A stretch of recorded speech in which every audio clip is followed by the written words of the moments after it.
Live from Fargo and serving you on TV, online, and on the go. This is Valley News Live 10 at 10.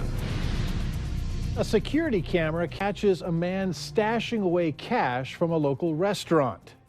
Good evening, everyone. Thanks for joining us tonight. A Fargo restaurant is looking for that man after a string of thefts, but getting the video took some work. Valley News Team's Krista Boehm learned how Romos on Broadway teamed up with their neighbors to put a stop to this stealing.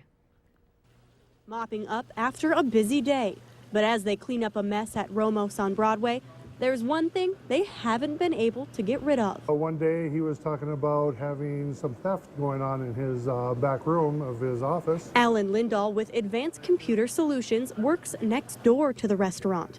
They asked for help in catching the thief after noticing missing $100 in cash once every few weeks. And he wanted to know if I could get him some kind of camera set up. So the next time the thief came around, they were set and ready. Their first attempt to catch the guy didn't work.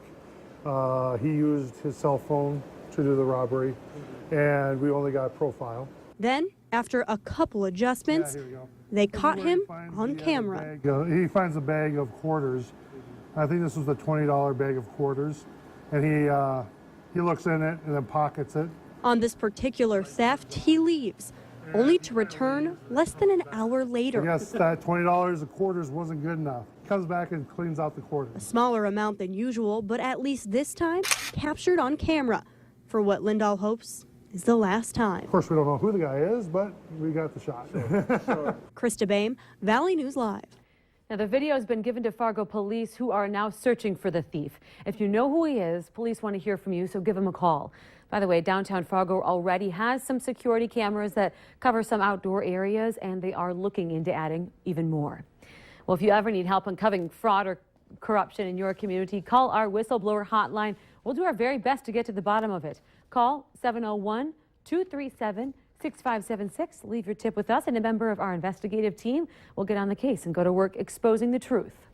A settlement has been reached to finish construction of the new $3.5 million Griggs County Courthouse. The County Commission agreeing to pay a $274,000 bill from the contractor Construction Engineers of Grand Forks. Contractors walked off the job last May after not being paid, and the building has sat empty even though it's 90% completed. Commissioner Troy Olson says now they'll have to figure out where to get another $180,000 to finish that project. Well, if you are like my family, you probably enjoy going out to eat, but knowing which restaurants have a clean slate can be tough to tell. That's where we come in. In this week's restaurant report card, Valley News Team's Christina Craig heads to Detroit Lakes to find out which eateries have a dirty plate. Our first stop is at Northside Bar and Cafe along Washington Avenue. Now, in their most recent health inspection, they were slapped with 9 violations, 3 critical. Well, it's incredibly important. You know, if mistakes are made with improper dating and, spoilage, cross-contamination, I mean, it ultimately can result in patrons getting sick. Soup in the cooler was not date marked. The sanitizer concentration level was way too high. And some cleaning solutions lacked labels. There were small issues and they were taken care of. Most, I would say, all but one was probably taken care of that day. 76, please. In the most recent health report, Burger King along Highway 10 was cited the most violations, totaling in at 10. 2 were critical. A thin layer of slime was found in the ice machine. And a lid dispenser on our beverage bar had some spills on it that weren't cleaned up right away. Mike Canope, the Burger King district manager, says every 3 months corporate hires an outside company to inspect the restaurants, making sure they're meeting cleanliness and safety standards. And our last stop is at Shorewood Pub along Long Bridge Road. In their most recent health report, they were marked for 8 violations, 1 critical. The concentration level of the chlorine mixture was way too strong. I think it just got overpoured. I don't know who one of us working here did, but it's been fixed and I got the concentration down to where it's supposed to be. An easy fix to keep you safe. In Detroit Lakes, Christina Craig, Valley News Live. And there is some good to report. This week's Clean Plate Award goes to Kentucky Fried Chicken, located along Highway 10 in DL. During the last inspection, they had a spotless report. It's an incredible show of support. The Fargo restaurant community is coming together to support one of its own who's unable to work. 23-year-old McKenna Dinkle has been a cook for years at a local business, but is facing hard times after injuring her spine. In December, she got into an accident while snow tubing with her family. In order to walk, she'll undergo extensive physical therapy, a road made much longer, knowing that her insurance won't cover the costs of many of her future visits. How you feel about it is almost like losing somebody. And you have to get over that mental gap, or else you're not going to put, let's say, your best foot forward. Now, if you want to help, you sure can. The benefits scheduled to help McKenna at Shotgun Sally's in Fargo, where she was a cook there. The benefits slated tomorrow from 4 to 7 p.m. If you can't make it, though, you sure can donate online. We have her GoFundMe page information on our website. Log on to valleynewslive.com and then click on this story. Authorities say a 15-year-old Minnesota boy is in custody tonight after shooting his father in the face. Police responded to a home in Minnetonka just after 5 p.m. last night on reports of an explosion. Well, when they arrived, they found a man with a gunshot wound to the face. The 15-year-old was found standing unarmed in the driveway. He was immediately taken into custody, and neighbors were shocked to hear the news. Very good family, 5 kids, Christian, tight-knit. You know, they've got Bible study here a lot during the week, so it's very surprising. Police continue to investigate the circumstances that led to the shooting and whether it was a purposeful event or an accident. Minneapolis Public School is banning a controversial game from the classroom. It was intended to help students learn about a dark chapter in the United States past. Mission Us 2, Flight to Freedom, is an interactive game. It teaches middle school children about slavery. Now, players take on the role of a fictional slave on a plantation in 1848. As they navigate their escape and journey through the Underground Railroad, they discover that life in the free North is dangerous and difficult. But an African-American advocate and St. Thomas law professor says the game lacks historical context. If you study slavery and you know the level of brutality that existed during that period of time, it's hard to put yourself into a game that, number one, minimizes the seriousness of that period of time. And as a result to this game being banned, the Minneapolis Public School District plans to communicate with all social studies teachers on recommendations to better teach students. The parents of a young murder victim went to the Minnesota State Capitol today, hoping to give some meaning to their son's death. John and Julie Gleason testified in support of a bill named after their son Colton, who died in 2012 at the age of 20 as a result of an unprovoked punch in a St. Cloud alleyway. Now, the punch caused him to fall and hit his head so hard it cracked his skull in 2 places. He ended up dying of severe brain trauma. You know, he should be here today. And had this law been in place, he would be.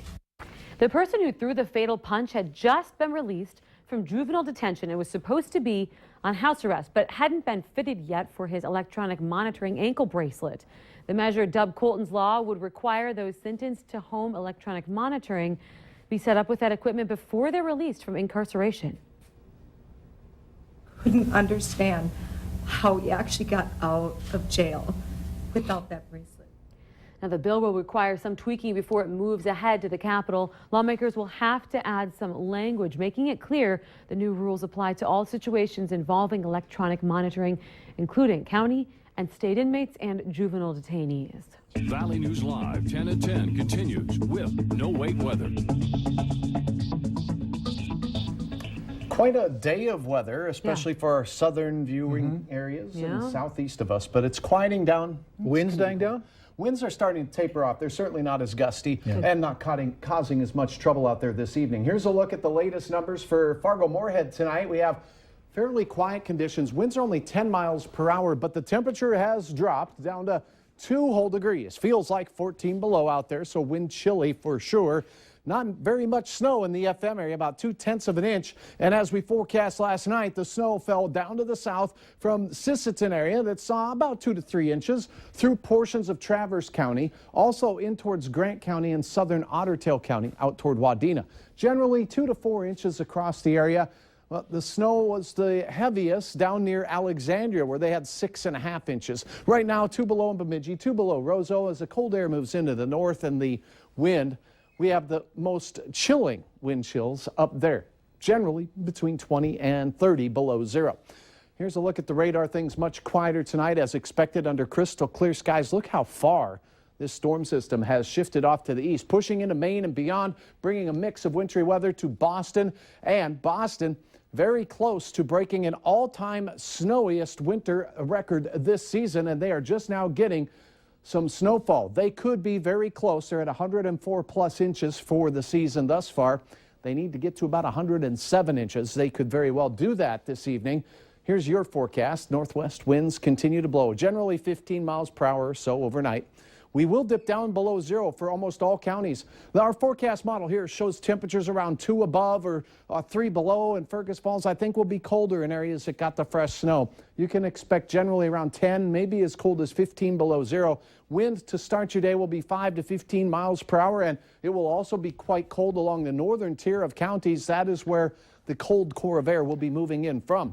Now, as we go through midday, it will look a little warmer. We'll see some sunshine. The wind won't be as strong as it was today, but still a persistent 15 to 20 mile per hour wind will make it feel wind chilly throughout the day. Passing clouds across Minnesota, mostly sunny across North Dakota, and temperatures above zero, but barely. A wind chilly day, a cold midweek day for sure. Wind chill advisory overnight through midday tomorrow for the entire viewing area. So bundle up, make sure you have the survival kit. Your hour-by-hour forecast shows for Fargo temperatures slipping down around 6 or 7 below. Northwest winds picking up as we get into daybreak there.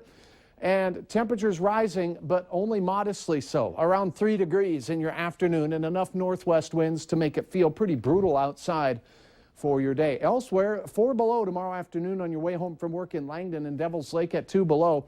It will be mostly sunny across portions of North Dakota, but a few more clouds in Minnesota with afternoon temperatures that will be around 0 to 3 above. Look at the northern lights. This photo shared with us on Facebook by our friend Tracy Hayes. Thanks so much for another gorgeous shot. Another cold start on Thursday. In fact, the coldest of the season thus far, then 20 degrees. Take a look at our warming trend heading into your weekend. We're talking some upper 30s here. That'll feel nice. It'll also come with a chance of some light snow. Then we spring our clocks forward this weekend. Don't forget about that. And then some nice warm weather heads our way. Some new technology to share with you tonight, and we call this our Air Mass Battlecast. First of all, this time of the year we have this cold stuff, the bitter cold stuff in pink, sub-zero air, the blue stuff freezing, but this warm stuff. Look at this. Next week, Monday, Tuesday, and into Thursday, some spring-like air pushes into the northern plains. All in all, it does look like we'll get at least a taste of spring. Once again, the Air Mass Battlecast only on Valley News Live. Is that an official term? Well, you know, it's a highly technical term, probably reserved for chapter 24, 25, something like that in your and appendix B text. and C or something. Somewhere in the appendi. Okay. Coming up on Valley News Live 10 at 10, we're going to check out how people were getting a taste of summer camp in the wintertime. And up next, Lisa Bedeau tells us which snacks that you should be snacking on and which ones you should avoid.